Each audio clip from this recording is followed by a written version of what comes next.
there are certain things you shouldn't say to a man when trying to encourage him to do better. That's part of the burden that I think men have to carry. And one of the reasons why they try and hide really intense emotions because they don't want to put that on you. When men are young, their mothers praise them. And so men, when they get into a relationship, expect the same from their women. So I understand the desire and why you would want to critique. But at the same time, like, you've also got to allow him to figure it out on his own, have the patience for him to develop himself into that king that hopefully you believe that he can be. I don't want to say this is a manipulation tactic, but you can get him to do what you want him to do if you approach it in the right way. Oh, if you...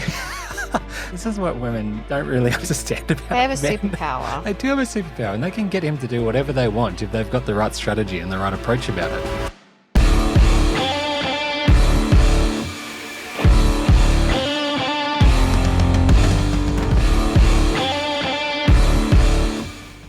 So, welcome back to another episode of the Steph and Jamie podcast. Episode This is number 6. 6. 6, can you believe it? We made it. We've done a few now. For anyone that is just joining us for the first time, whilst it's not necessary that you see all the previous episodes, it is a good idea because a lot of these things that we're talking about do stack on top of each other. Mm-hmm. There was a few comments last time that, thought that we missed a lot of information, not realizing that much of the information that was said that was missing was actually covered in previous episodes. So be sure, if you're really committed to this journey with us, to try and watch all of the episodes and keep up to date on that topic. Please subscribe. If you are on YouTube, please follow. If you are on the podcast channels, that would be very much appreciated. And today, Stephanie. Yes. We are going to be talking about... I feel like it should be about, like last week we talked about women and their cycles. Mm-hmm. This week I should talk, and like what men shouldn't do basically when a woman's having her cycle and around that time of the month and feeling vulnerable. I feel like today we should couple that with what not to say to a man, especially a man that's leading your household and someone that you want to take care of you and to have success and get the best out of. I feel like there are certain things you shouldn't say to a man when trying to encourage him to do better.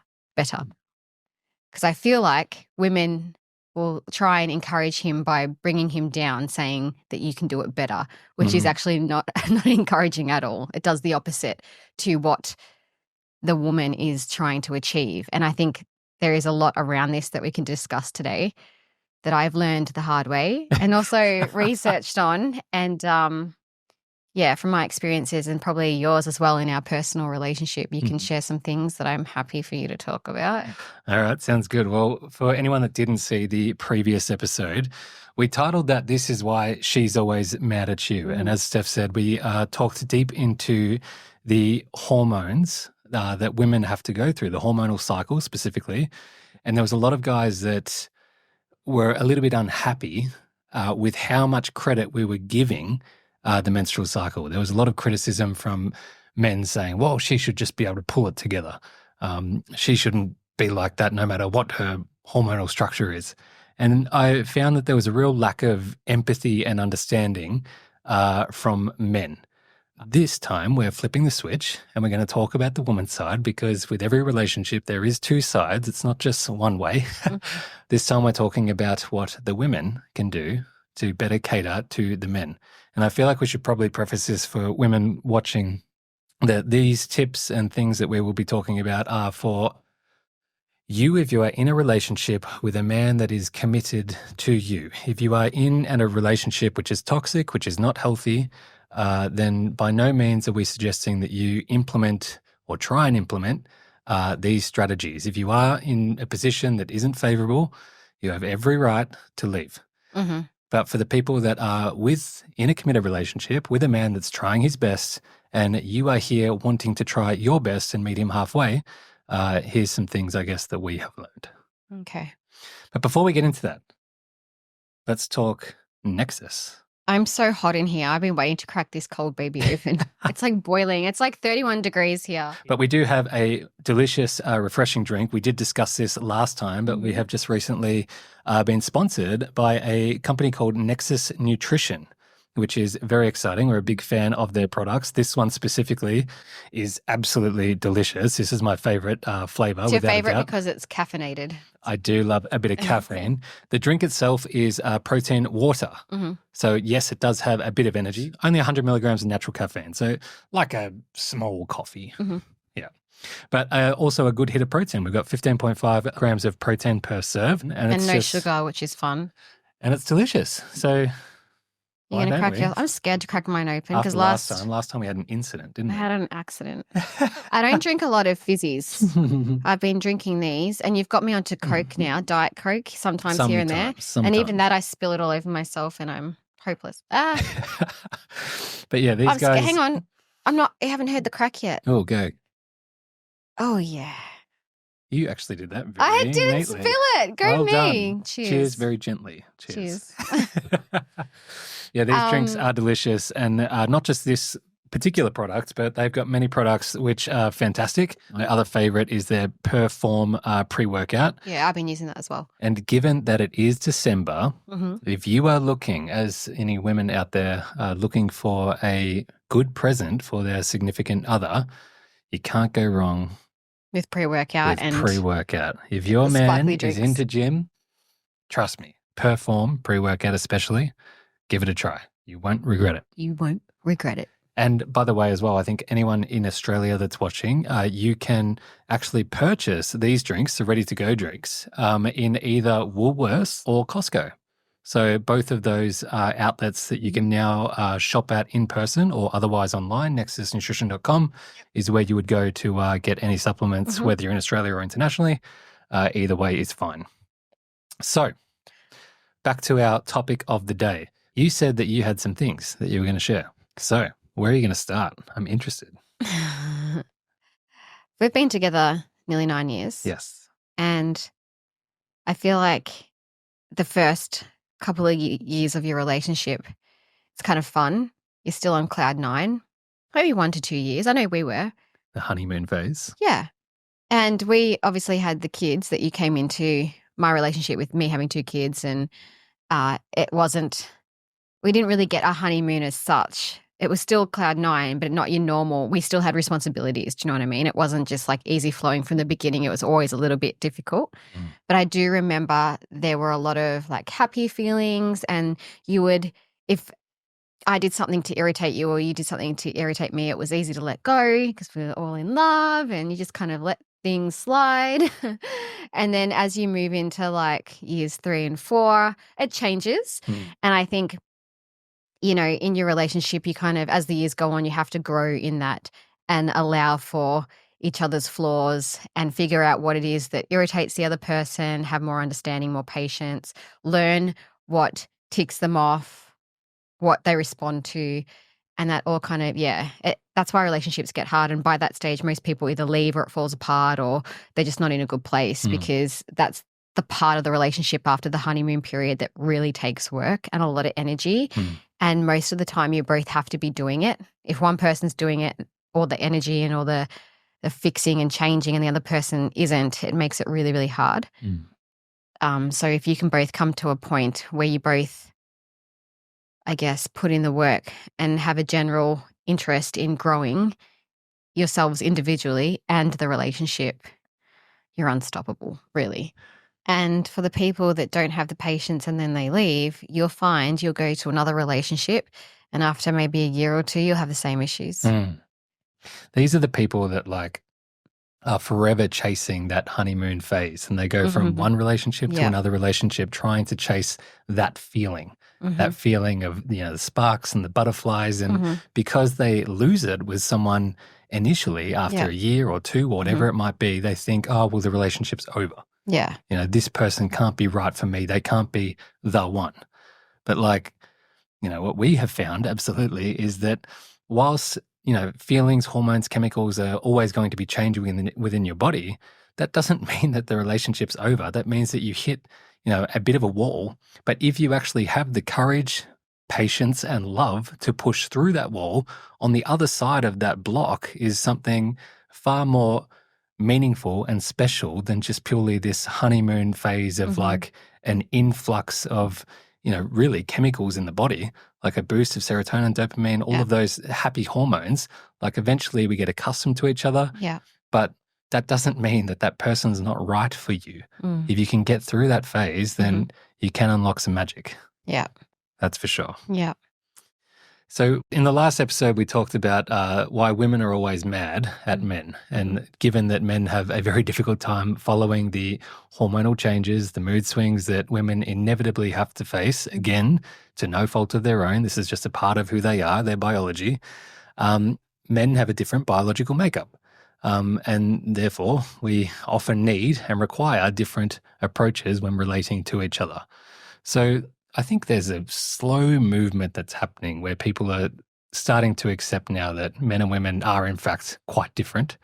It was pushed upon for a long time that we're the same and there's not many differences in our relationship. And if you're in a long-term relationship, and especially if you have kids or even animals for that matter, we have 2 cats at home, a boy and a girl, you can see very much the difference between the boy cat and the girl cat. You can see very much the difference between our son and our daughter. You can see very much the difference between myself and Steph. We are different. Just like funny about the cats. I was just thinking about it then. Yes. Like Piper, she's the girl cat. She always goes to Sam, who is very masculine. Like she wants to go and cuddle him and lick him. Straight away she comes over to him like all like feminine, like I want to cuddle. She goes to like sniff his head and then she like kind of does one lick on his forehead and what then does he do? Flattens her with one like side swipe, just takes her down to the ground and starts biting her stomach. And they're friends and they get along, but he doesn't handle her loving on him very well. It's funny. She always wants to get close to him, sleep near him and be around him. And he just wants his space. He just says, back off. Yeah. Yeah. Leave me alone. Yeah. And like I said, it's not because they don't get along. He appreciates her and they're always out exploring in the backyard with each other and they get along. But when it comes to like that affection, if he doesn't want it, it's just, Funny, huh? Yeah, it's just, it's interesting seeing, like you said, the male and the female dynamics. Masculine and the feminine. We've talked about this at length. I think probably episode 2, if you haven't seen that, is a good place to start, where we dive a lot deeper into that. But these are 2 energies. They're 2 ways of being.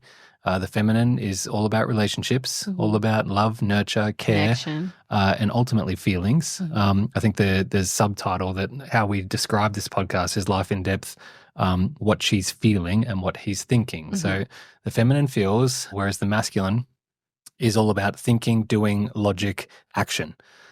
So these are those two polarities. But one thing that's very interesting you mentioned with the cats is that Sam, who's the boy, there's Sam and Piper. Sam, who is the boy, he really likes his space. He tends to, she's always wanting to get close to him, and he's always wanting to, at times, get close, but also have some distance. Which brings me to a theory in one of our favorite books, Men Are From Mars, Women Are From Venus. The author called it the rubber band effect. He talked about is a very common concept, especially with men, where they tend to pull away temporarily only to come back stronger. And this is incredibly confusing to many women, especially a feminine woman. Because it comes off as cold and uninterested. It comes off as cold. It comes off as disinterested. It comes off as harsh or even mean. Yeah. And like you might perceive that of me saying, hey, I just, I need my space for a second. I need to figure some shit out, essentially. Whereas you might be wanting to say, let's come together and let's work this out. And well, more so because there's no communication around that. It's like, what have I done? Like, why? Oh, nothing. It's all good. What have I done? Like, and then the person on the other end is like stressing out because you've just gone cold and pulled away. And then they're like in their mind thinking, what's happening? Like, are we done? Like, whatever. And it's anxiety provoking. There is a few reasons for that. Yeah. Would you like to share with women today why men pull away? Yeah. Yeah. Why do men pull away? Many reasons. I think it depends on the situation. So let's go with conflict. In a time of conflict, guys will often pull away because they struggle to contain their emotions. Like women are very good verbally at expressing themselves. Men are not. And when men get heightened, statistically, if you look at the, prevalence of violence with men and women, like violence is far more common with men. And I think that men are very aware that they can't really lean into that side of themselves, and nor should they, especially in a relationship. But I think that there is a point in time where men need to get themselves under wraps. Otherwise, they are fearful that they might lose control. Obviously, that's never happened to me, and I'm not condoning that, but that is like a reality. Like, I think you're foolish to not consider that as a reality. Like, this is a real thing. You're coming at that from, say, there was a confrontation and the male got upset and then he needed a moment and he went away because he was worried that he might do something. It's not just that, though. It's also a moment to go away and think. Correct. In silence. Correct. Without the woman's voice in his head or just noise. I think, Einstein said that you cannot solve a problem in the same state in which it was created. So I think men often will be trying to communicate, and with just the nature of the feminine, which is quite chaotic by nature. It's, as we've talked about, it's very multi-directional. First minute of the conversation, you're talking about this problem over here. He's trying to understand and, explain himself about that situation. And then a few minutes later, now we're onto this subject, and he's like, oh shit. And then he'll get confused, overwhelmed. And often, the best thing that he can do is just take a minute to come back to center. You do something that makes me really mad. Do I? What is it?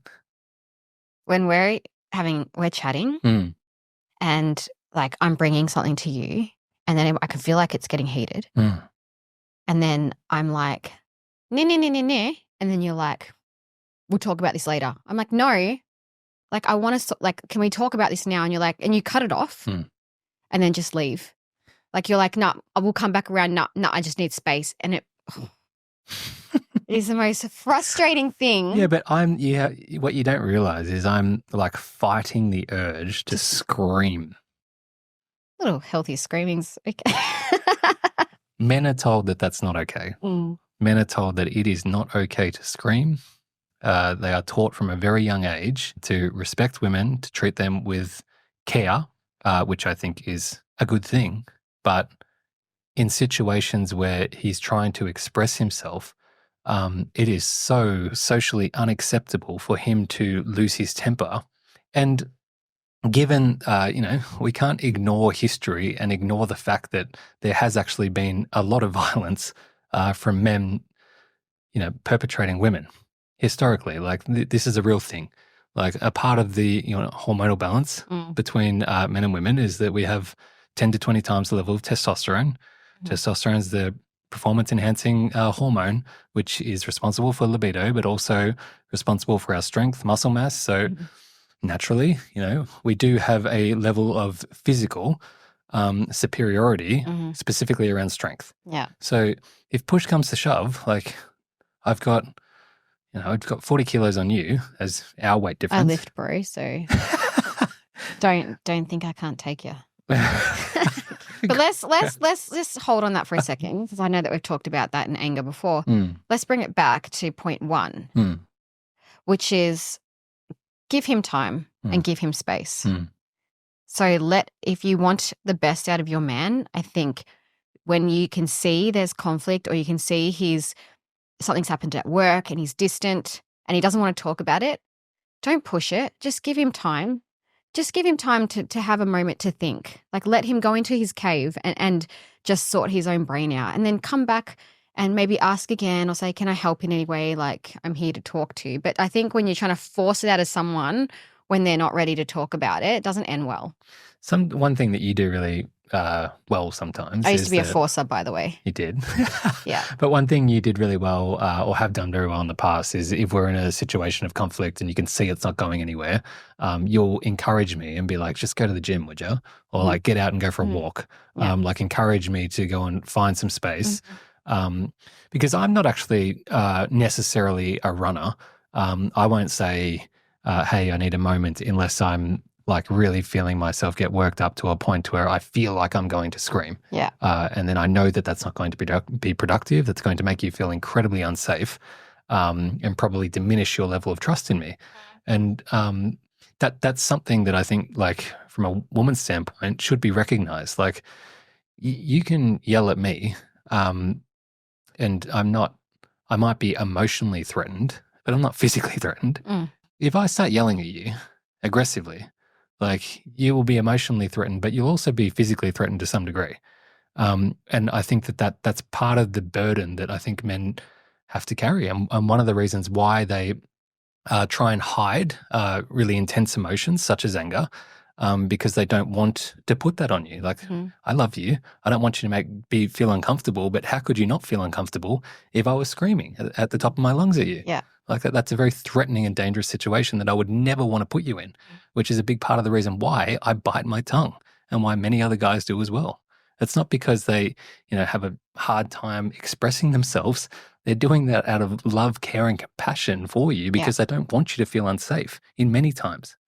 It's so funny. Like, later on in our relationship, and especially last year when we had a really, really hard time personally, financially, just everything like fell apart last year. People wouldn't realize because we just show up and we get on with it, don't we? Like, in public, we don't really let a lot of people know what's really going on. And it's not all sunshine and rainbows, put it that way. Yeah, last year we had a really, really hard 12 months, and it got to the point where you were yelling, and not a lot, but we both weren't very good. Which is why we're actually here today. We had to do a lot of self-work, and now we've got a story to tell. But I remember saying to you, you can't do that anymore with me. Like, do not yell at me like that again, because it triggered something in me from my own upbringing with my own father and all the issues that I have there. And he was a bit of a yeller back in his day. My dad's an Italian man, so he was very hard on us growing up. But I noticed in our relationship that something came up in me where it was like this resistance. I was like, oh, what is that? Like, something happened in me when you were doing that. We went almost 8 years with me, I don't want to say biting my tongue, but controlling my emotions. And life pushed us to a point, or pushed me to a point where I struggled to control my emotions. And I wasn't used to it. Yeah. But this goes back to my point of, like, why he pulls away from you, or why he might be distant from you. Like, it's not like times before that didn't occur where I wanted to probably yell. But I was able to withstand from that because I knew what it would do. But I also think, like, when I went through that experience with you, I was like, I don't like the way I felt when you did that, and I don't think that's great for our relationship, as you do with me when I'm carrying on in a way that you don't think is productive at all. And we're very lucky that we can communicate like that with each other. But I also think it's, in a relationship, you should put up your boundaries of what you will and will not tolerate. And so for me, that was one of them. I'm like, that makes me feel a certain way. It brings me up emotions from when I was younger that I do not like. And, like, it's not making me feel safe at all, like you mentioned earlier. So yeah, I think, like, put your boundaries in place with your relationship. And that goes both ways as well. It's not just one way that you have you're going to set a boundary with me raising my voice excessively. No, I mean, we're not perfect. No one's perfect. But even just to let you know that's how it makes me feel, makes you a little bit more self-conscious about it, which is why you do walk away. You're like, well, I don't want to put her through that. And I am human and I'm angry right now. I'm going to walk. One thing that you told me is that, like, if you're going to do that, just communicate when you do that and what you're doing. Like, don't just storm off, don't say anything and disappear. Like, make it known that I hear you. I'm trying to understand what you're saying, but I'm feeling myself lose control a little bit, and I don't feel like this is going to be productive anymore. I love you, but I need some space right now. Yeah, you'd write me a note and then slip it under the door. Yeah. The door would be closed and you write me the note saying, I need to go have some time. I'm not leaving you. It's not over. I just need to go for a drive. Clear my head. Yeah. Then I'm not stressed that you've suddenly gone. I don't know where you are, and I'm sitting here all vulnerable and like, what's going on? There's communication. And by the way, guys, like, I just want to say that we weren't always like this. There was a lot of slamming the door and running out. This is just what we do now through the years of being together and knowing each other and trying to be better, because we're not perfect. Definitely not. And we're still figuring it out. But we have found, for us personally, when I was like, it makes me feel abandoned when you leave, you just slip a note under now. And for you to even get in that headspace of like being able to write something's pretty incredible. And I don't always expect that of you, but just letting you know that when communicating that when this happens, it makes me feel, just so you know. And you're like, well, I love this girl, so I don't want to make her feel like that. And vice versa. Like if you're telling me don't say this because it brings up this in me, with all of my power, when I'm in the worst state of mind, it's going to ring through my head. Whether I act on it or not is another question, because when you're in a state, it is hard to comprehend the expectations of someone else, especially when you're angry at them. But it's still a part of growing and learning and going that extra mile in your relationship and making it a great one, is that communication. Yeah, and I think this is part of the reason why we're spending so much time talking about relationships, because I think like having a relationship, especially a long-term relationship, you are forced to face all of these things about yourself that, you know, you can actually keep hidden or, you know, in the background, in the shadows, that you can just, you know, hide, essentially. You can hide from you know, your shadows for a long time unless you're around someone long enough that they just inevitably come up during situations of stress. And this is why, like, our relationship has been without a doubt the best tool of growth in my life. Like, I've learned far more being with you than I would have ever learned being by myself. Like, I know that for a fact. And like there's so many guys, especially after the last one we did when we were talking about some ways that guys can better, you know, understand women and navigate their way around that. So many guys would say like, you know, well, I shouldn't have to do that. I just give up and just like not even put in any effort. But you fail to realize like if you don't put in any effort in understanding this, and if you don't have the joy of actually having a long-term relationship, you don't get the growth that you would otherwise. And like there is a lot of growth that you can get with being with someone and working through those struggles with, instead of just saying, oh, well, shit, this is too hard, I give up.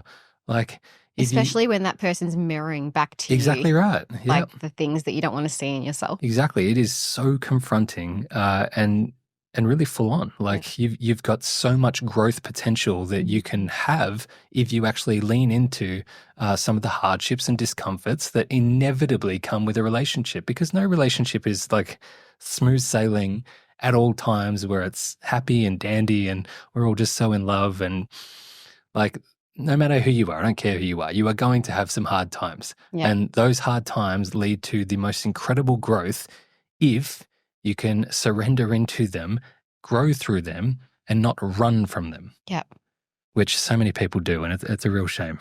And when we talk about, you know, men having to change themselves around the woman's cycle, in this episode, we're talking about how women can uplift their men and get the best out of their relationship with him and help him grow.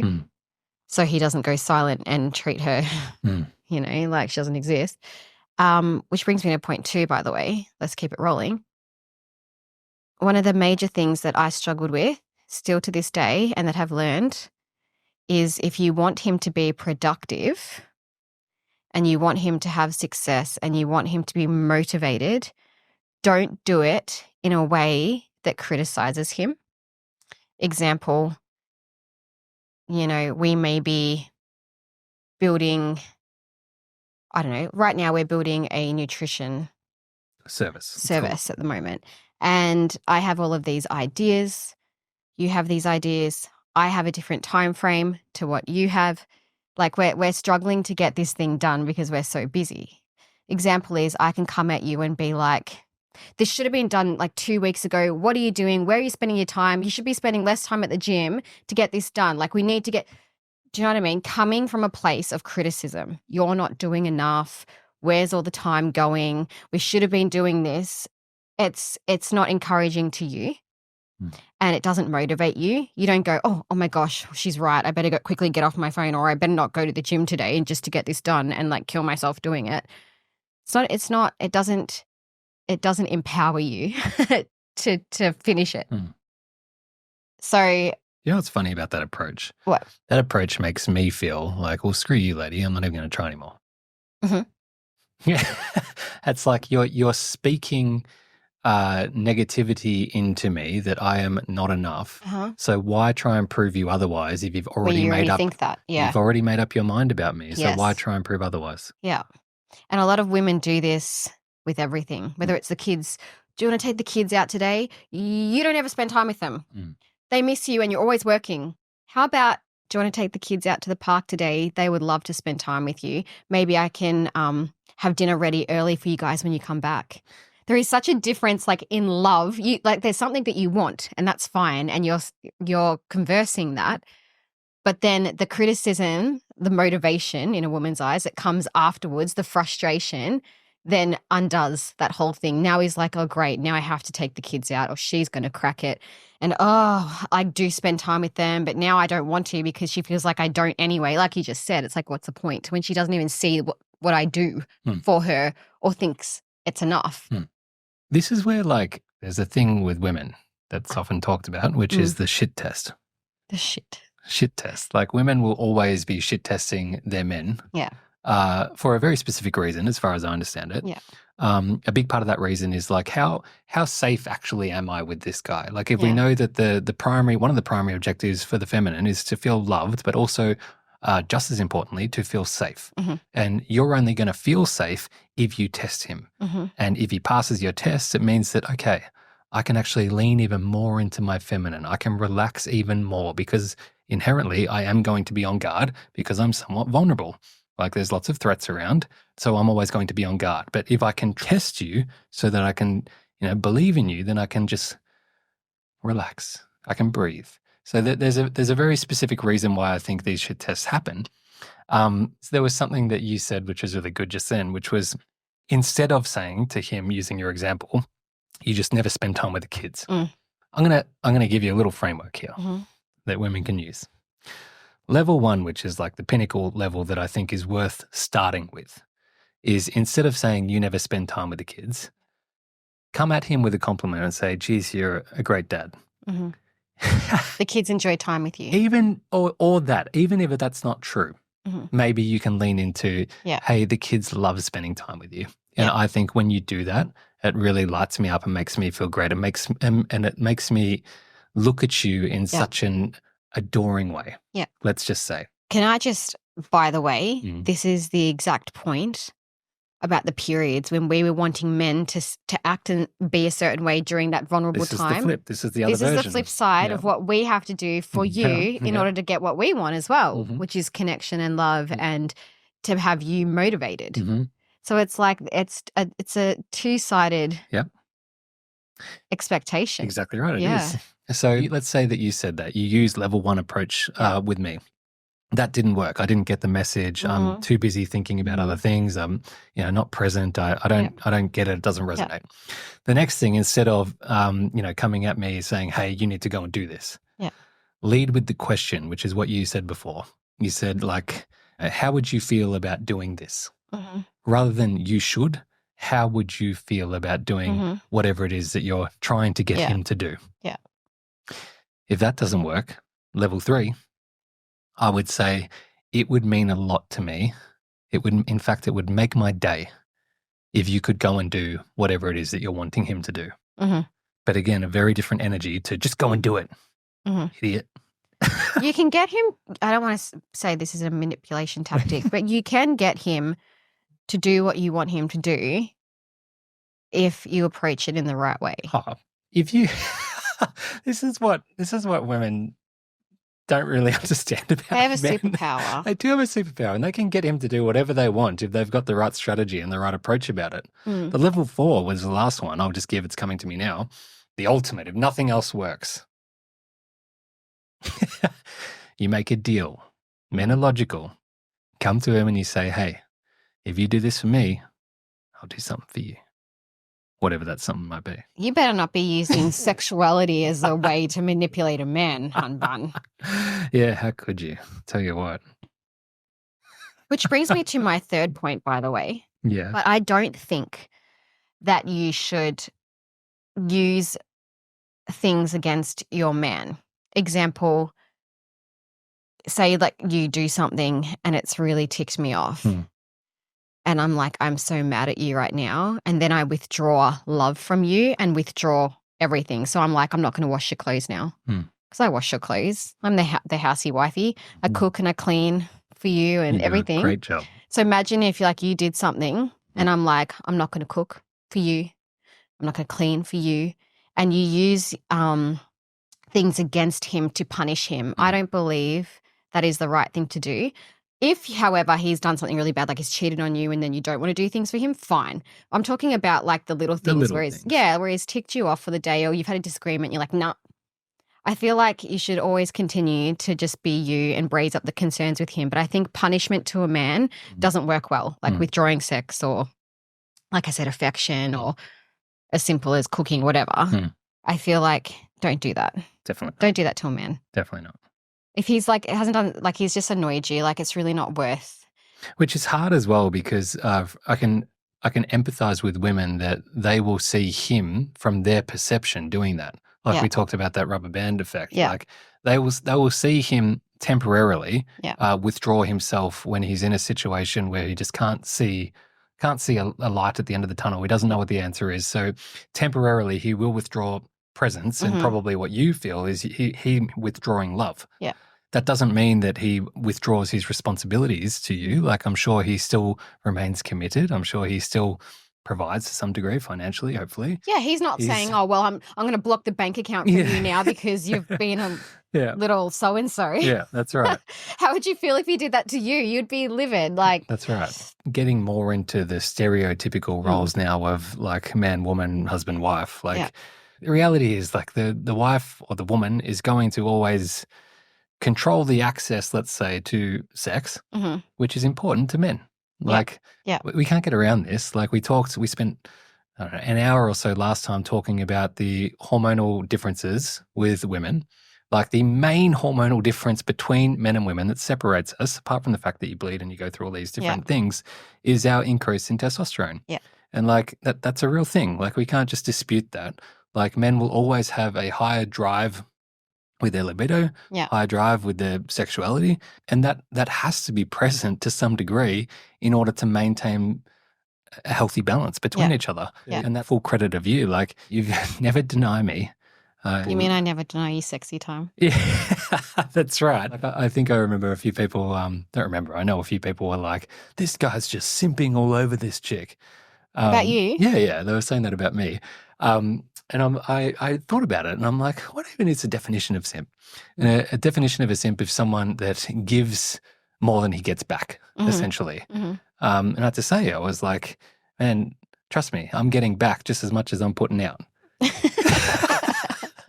And this is the balancer. Like this is like we both get a mutual benefit of being with each other. Yeah. And like it's not just a mutual benefit, it's like a gift that we can give each other. These are just the beautiful aspects of, when men and women come together. Yeah.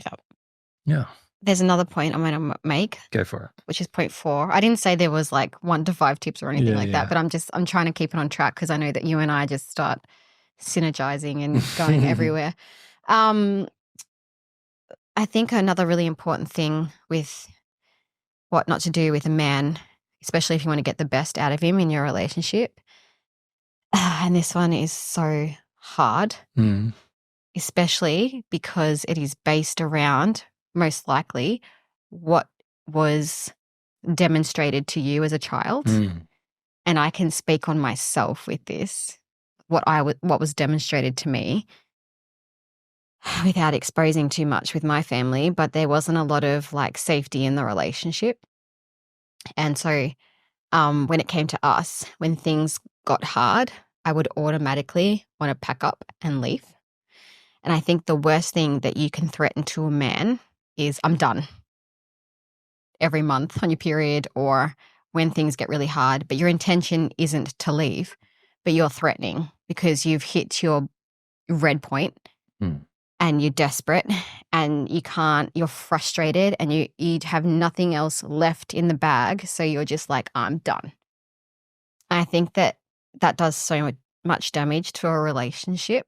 It not only, it breaks the trust and safety that he feels when he's with you because it puts a crack in the relationship, like a little bit of a fracture. In the ground or what would you call it, the foundation of the relationship, it fractures it. And when you repetitively like say, I'm going to leave, number one, he starts to not believe you anymore. It's just a threat. Number two, that fracture gets bigger and bigger. And then the foundation of your relationship starts to become uncertain. He doesn't trust you anymore. And then it also invokes feelings of not feeling safe with you. And I think because of women's hormones, I'm not speaking for everybody, but just coming from a general understanding of how tough relationships can be, I know that a lot of women feel desperate and they call upon that as their last resort. And I feel like it is so damaging to come back from that. Even though it's just words and she might be like, it doesn't matter, like he forgives me, it's creating so much resistance and tension in the relationship. And so that's why it's really important as well that when women feel like they're hitting their tolerance point, to recognize that before they say things that they're going to regret, because you can't take those things back. Just like when you say nasty words to your partner, it creates that in him. So if you're wanting him to be successful, run a business, do this, do that, but at the same time, you're basically got a hammer and putting little fracture cracks into his foundations, he's not going to become what you want him to become. He's going to start to believe that he is hopeless. If you're saying you're hopeless, you don't do this, you don't get anything done on time, he's going to start to believe that and then act out those things that you're basically saying and become that, because that's what you're sowing into him. And it's the same with men with women. And I feel like they've done studies where they had, I think it was rice, where they said really awful, horrible words to this thing. And it started to create mold and started to die just from words and speaking over it. No, it was water. I think they did it with rice as well. Was it rice and water? It was really fascinating. I've got a book at home where they filled up cups much like this, and they would put labels on it, different labels that had different, we're going a bit spiritual now, but had different energetic vibrations. Because like if you say you hate me or if you say you love me, like these are just words. Like nothing's changed. I'm just making noise at you. But like, I guess this theory is that there's an output. There's not just words. There's an energetic output or a vibrational output that comes with those two things, those two feelings, because we are human, we feel. And there are feelings beyond just our five senses. There are feelings, or there are senses that we cannot see, and this is one of them. So they tested the theory.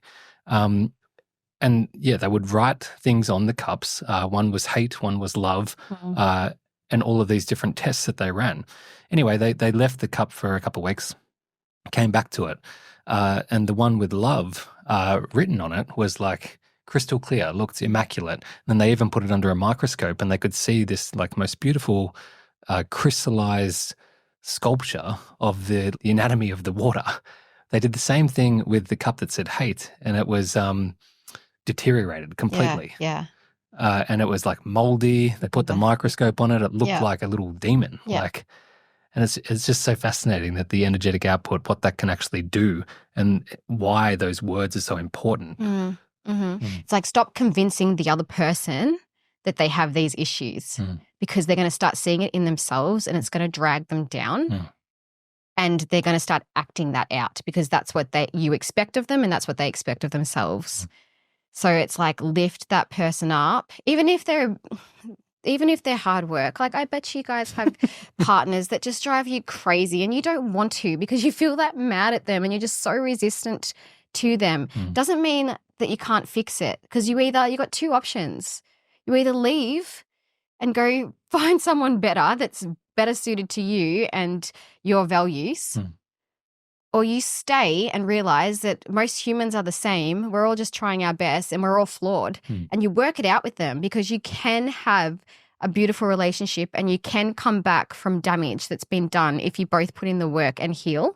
Well said. And I think it really starts with starting to lift each other up instead of tearing each other down constantly and having that bad, low vibrating energy surrounding your relationship and infiltrating your souls. Well, this is where going back to like the difference with men and women as well, like where women need to be particularly careful, because we've talked about the feminine being very expressive with her emotions. And believable. And believable, as well. Often also in a state might conflate certain issues, like there might be a small thing that happens that triggers her and it feels really big, and then she makes it sound really big, and then all of a sudden he's thinking, well, shit, maybe all of these things she's saying about me is true. Maybe I suck. When in reality, she's just going with her feelings and her flow, and she might just be frustrated and just trying to get that feeling off of her. But he needs to be very careful not to absorb that. But it's so interesting, like when you get down to the root cause of, like, if you were to use that example of women saying, you know, I'm just fed up, I want to leave.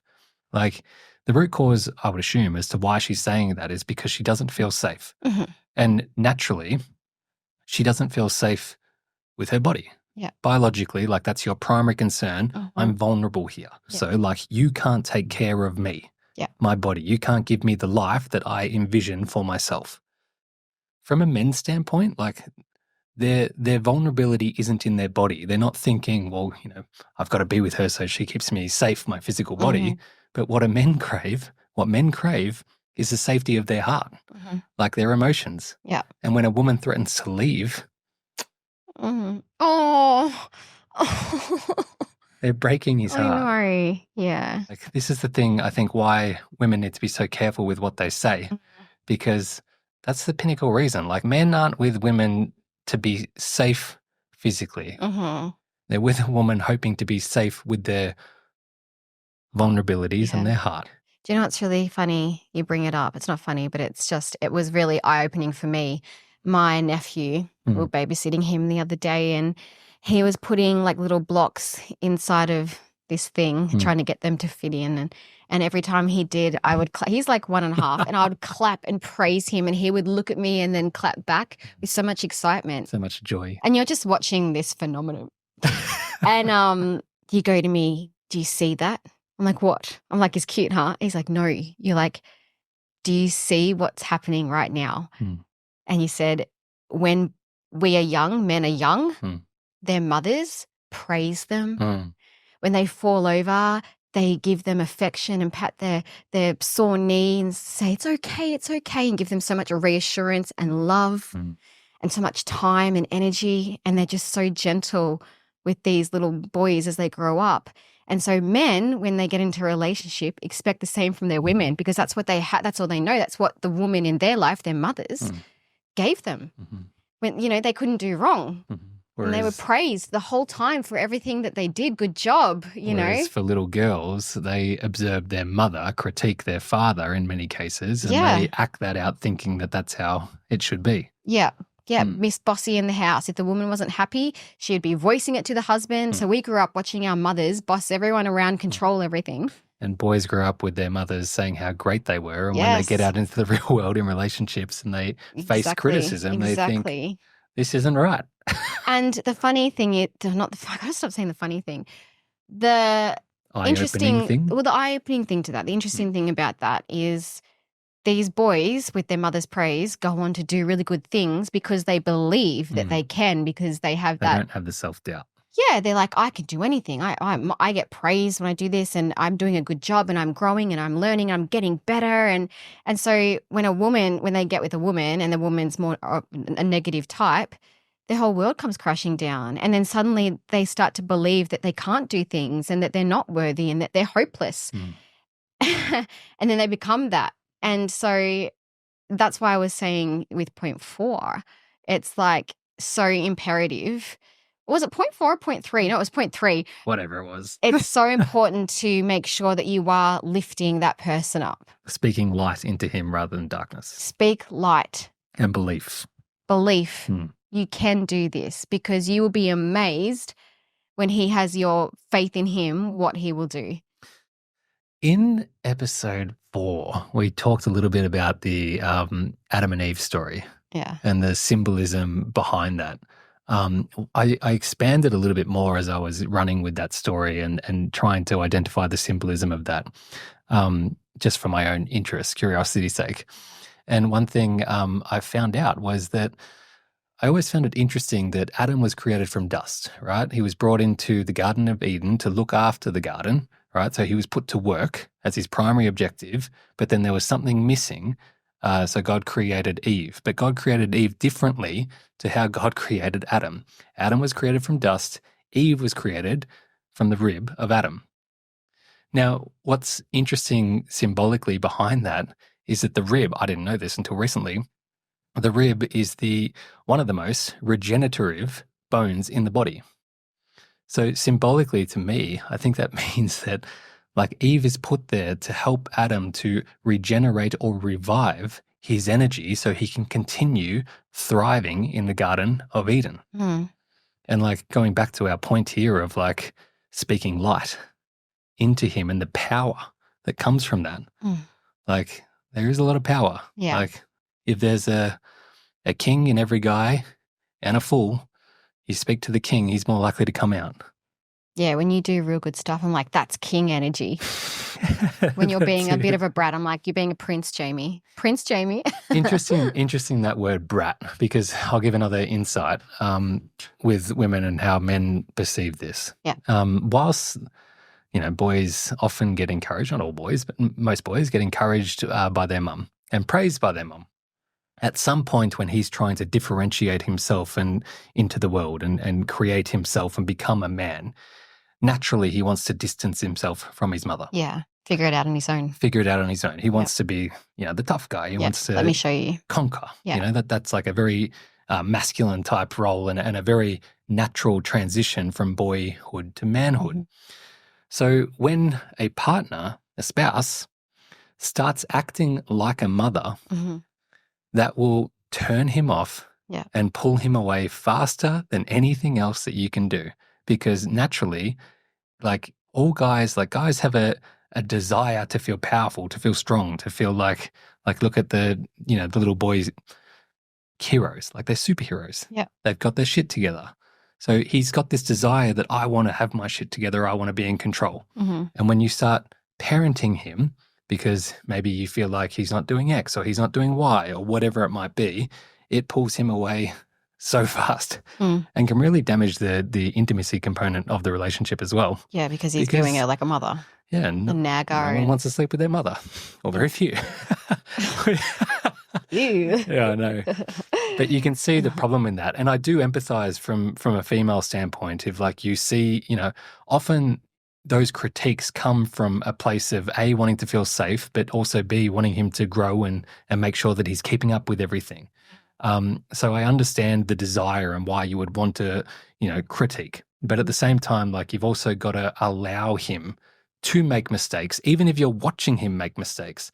Like allow him to make those mistakes and figure it out on his own. Have the patience for him to develop himself into that king that hopefully you believe that he can be. Because you picked him, so there's got to be something degree. In him. Yeah, there's got to be some degree of something within you that believes in this guy. Yeah. And if you can lean into that, who knows? Maybe he'll just come out. Yeah. But if you start parenting him and treating him like a child, he's never going to come out. He'll remain as a boy forever. So, is there anything to bring it to 0.5, or was that 0.5? Don't treat him like he's your son. Is that point? Don't treat him like a child. 0.5. Yeah, and I'll say just expanding on that because I know that will probably trigger some women. That also means that he needs to man up. As well.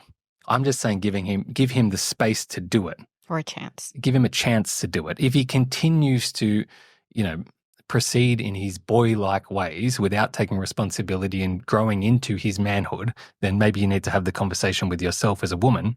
Is this man or boy right for me? So, if he continues and it's years on end of him not developing himself and you've given him that chance, then by all means, like you've got free will, you can walk away. But if you're choosing to be with him and you believe in him, then give him a chance to grow. Yeah. Is there anything before we end this that you want to make sure that women need to know about men that we may have missed out on? I think that was probably the majors. You guys are pretty easy, right? Pretty easy to please. Feed us, look after us.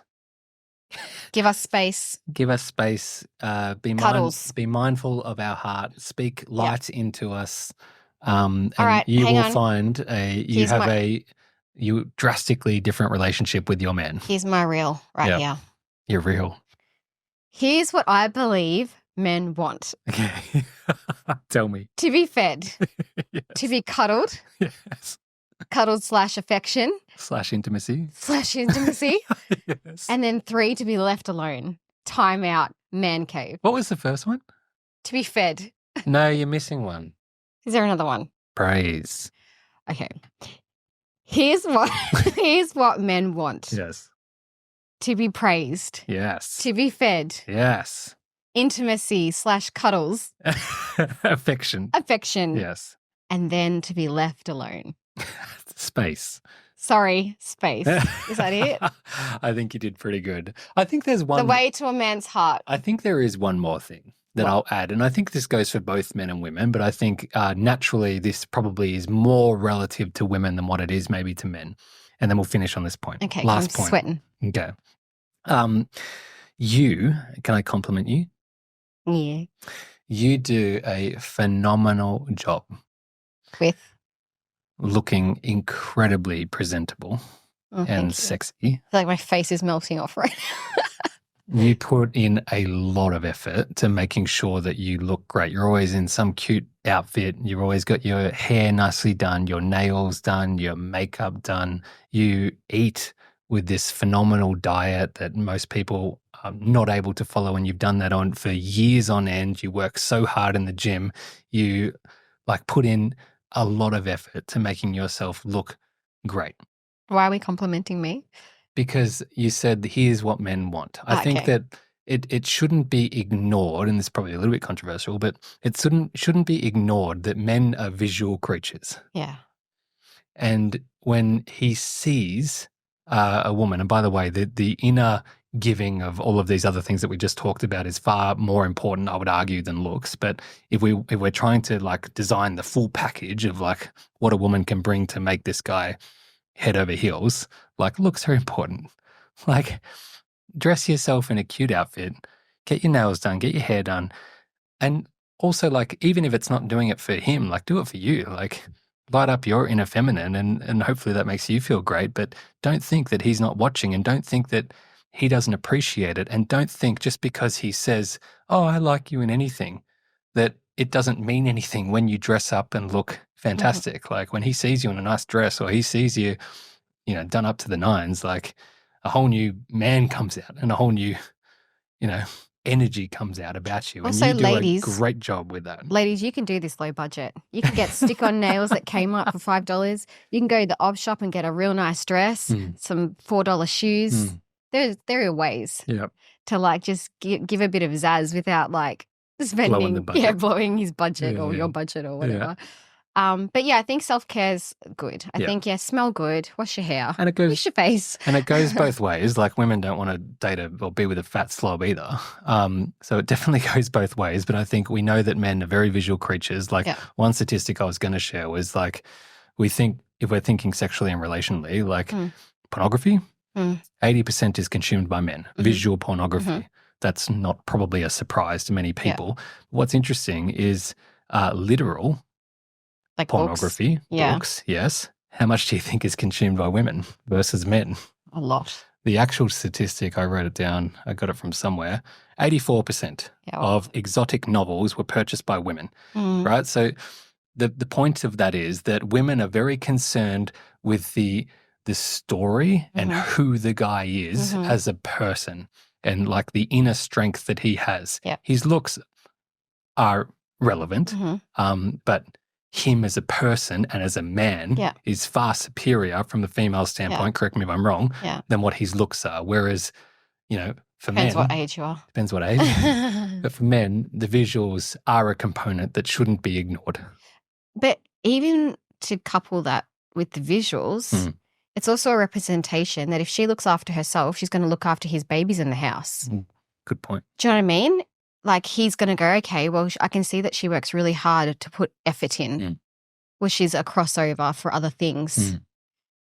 So I guess that's for single people when they're trying to attract a mate. Yep. If you want to attract someone amazing, you have to be an amazing to attract an amazing. That energy that you put out, you will receive back. Otherwise, that's a whole nother dating. There's a whole nother thing. There's a quote that came to mind, which was, I think it was, how you do one thing is how you do everything. Yeah. So if you're putting in, little effort into yourself, then what are the chances you're going to put in much effort into the relationship or into your kids? Or if you've got someone gets into your car and there's McDonald's all over the floor, high chance is your house is dirty too. Yeah. Yeah. High chance is your personal hygiene's dirty too. Yeah. Yeah. Sorry, hygiene's like my thing. It's just, I went there. I love good smells. I like a nice smelling house, nice smelling man. I drench myself in nice smells. Yeah, it's a thing. That's a heightened thing. We should talk about dating for singles next time. I think like that's really important as well. Good. It would be interesting to know. Maybe we can open up a chance for the listener. Okay, drop a comment. Comment below. We've kind of bounced between some ideas for men, so some ideas for women, and bounce between the two. But what is it that you think would be of value for you in your current circumstance, whether you're in a relationship or whether you're single? What would you like to know next? We are so open to ideas. We could obviously keep talking, forever. But it would be, we want to be of value and of service. We so appreciate you being here and listening, especially if you're still listening to this, however long we've been ranting on for. It does mean the world to us. This is a very new thing to us still. We're only 6 episodes deep and we've still got a lot more to say. But like I said, we do want to be of value and service to you. So please let us know how we can help and what you're interested in knowing, and we can share some of our experiences and some of the things that have helped us, and hopefully they can also help you. And another big thanks to Nexus for sponsoring today's video. Make sure you go check them out. Like I said, Christmas is coming. No better Christmas present than a pre-workout. It's also like a silent, like a subtle way to get him to train. By the way, especially while it's hot, whey protein, like in terms of like the milky base, it's not good. Yeah, these are like the protein water is so refreshing, especially with the especially with the warmer weather. These are delicious. So delicious. Check them out. They do have a powdered version of the protein water as well, or the ready-to-go drinks. So be sure to check them out. Make sure, if you haven't done so already, subscribe, follow. If you're on the podcast platforms, please leave us a rating and a comment. That would be incredibly helpful for us. And if you haven't checked out our training app, Lift It, make sure you do that as well. Make sure you go do that. We'll drop a link for that as well. Make sure you train for 2025 and get your health right. Yep. Other than that, thank you for watching, guys. Thank you for watching. Until next time. Peace out. Peace out.